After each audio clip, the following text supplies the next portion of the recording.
ವಿಜಿಗ್ phone ಮಾಡಿದ್ರು, ವಿಜಿಗ್ hero ಆಗ್ಬಿಡೋಣ ಬಾ ಅಂತ. ಹೌದಾ, ಒಳ್ಳೆ ಡಾರ್ಲಿಂಗ್, ಒಳ್ಳೆ ಐಡಿಯಾ ಆಗ್ಬಿಡೋಣ ಅಂದ್ರೆ ಅವರು.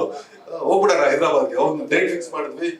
ನೆಕ್ಸ್ಟ್ ಮಂತ್ ಹೋಗ್ಬಿಡೋಣ ಹೈದ್ರಾಬಾದ್ಗೆ ಅಂತೆಲ್ಲ ಫಿಕ್ಸ್ ಮಾಡಿ ಎಲ್ಲ ರೆಡಿ. ನಾನ್ ಮನೇಲಿ ಹೇಳ್ಬಿಟ್ಟು ಕಿತ್ತಾಬಿಟ್ಟು ರೆಡಿ ಮಾಡ್ಕೊಂಡು ಡೇಟ್ ಹತ್ರ ಬರ್ತಾರೆ. ಡಾರ್ಲಿಂಗ್ ಡಾರ್ಲಿಂಗ್ ಅಂದ್ರೆ ಎಲ್ಲಿ ಡಾರ್ಲಿಂಗ್, ಕೈ ಕೊಟ್ಬಿಡೋದ.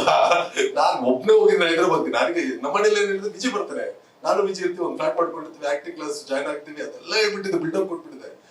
ಅಣ್ಣ ನೋಡಿದ್ರೆ ಲಾಸ್ಟ್ ಮಿನಿಟ್ ಅಲ್ಲಿ ಕೈ ಕೊಟ್ರು. ಸೊ ಒಬ್ನೇ ಹೋದೆ.